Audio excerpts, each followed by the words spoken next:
Napakasimple at napakasarap na ulam, healthy pa. Para sa'yo to. Heto nga at maaga akong napunta rito sa taniman ng gulay ng aking ama. Hihingi lang ako ng isang pirasong ampalaya kaya nga nakita ko na agad to at kinuha ko na. Ito lang kasi yung kulang ko dito sa aking binili sa palengke kanina. Dahil nga sa alam kong may mga tanim siyang ampalaya kaya nga sinadya ko hindi na bumili.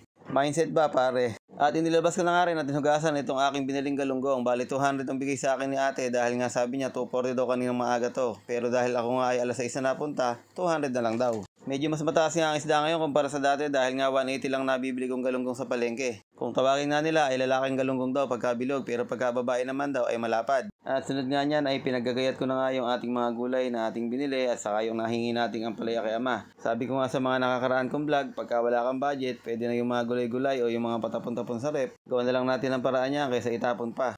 Dahil sa panahon natin ngayon, bawat sentimo ay napakahalaga. Basta kailangan lang natin ay sobrang diskarte natin sa pagluluto at sa pagbibigay ng ulam sa ating pamilya, hindi na tayo magugutom. Well, ang tao naman, hindi mo naman talaga malaman kung ano gusto. Pag kumakain ng masarap, hahanap ng mga simple. Pag kumakain naman ng simple, hahanap ng masarap. Saan ka pa? Ayun at natapos na nga nating hiwain, kaya naman hinugasan ko na yung ating mga gulay para mas malinis pa. At naghiwa pa nga ako ng isang pirasong kamatis at saka isang sibuyas na pula. So ito lang naman yung isasahog natin, wala nang bawang-bawang at ito na nga, nag-aapura na nga ako dahil malilate pa ako sa aking pupuntahan. At sinalang ko na nga yung ating paboritong kawali at nilagyan ko na nga yan ng mantika. Napasobra pa nga yung mantika ko dyan at binawasan ko pa ng konti. At yan, hinuhulog ko na nga yung ating mga galunggong.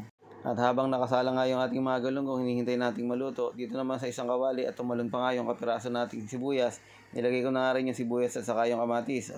At binuhos ko na nga rin yung ating laksa-laksang gulay o yung ating hiniwa-hiwang gulay kanina. Kung maaalala nyo, merong nabibili sa palengke na ganitong klaseng gulay, sari-sari at hiwa-hiwa na. Nakalagay siya sa plastic, kuminsan 15 pesos, 10 piso, makakabili ka bawat plastic. Nilalagyan ko lang ng bagoong isda itong ating lulutuin at yun nga ang ating magpapalasa dito. Ngayon at sinasabawan ko na nga ito ng tubig para naman hindi masyadong tuyo at medyo may sabaw-sabaw nga. So tatakpan natin yan, hintayin natin malanta ng konti at tapos nga tinitingnan natin itong ating pinirito at talagang maluluto na nga. So ayan. Ito nga lang yung first batch natin at nung binuksan ko nga yung takip ng ating niluluto, medyo bumabango-bango na siya, naamoy mo na talaga yung aroma.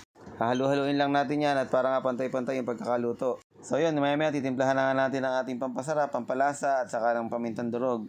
So yun lang ang ating nilagay dito bukod dun sa ating halubaybay kanina o yung bagoong isda. At siguro nga ay nanonood ka pa rin hanggang ngayon, paki-like and follow naman yung ating page at huwag mo na rin kalimutan i-comment kung taga saan ka para naman alam natin kung saan nakarating ang ating video. Salamat! Bali nga hinihintay-hintay lang natin itong malanta yung ating mga gulay talaga at hindi naman natin makakain yan pag half cook lang dahil nga sa kalabasa at sa sitaw medyo matigas pa. Bali ang gusto ko pala sa kalabasa yung malabog-labog na, yung pagka nilagay mo sa kanin yung kumukulay na sa kanin, yung kasi yung masarap. So tinikman ko na nga at luto na nga rin yung ating second batch kaya nga hilango ko na at dali-dali na nga tayong naghain dito. So hindi na nga pala ako makakakain sa ngayon dahil nga ako'y may lakad pa. Pinakita ko lang sa inyo na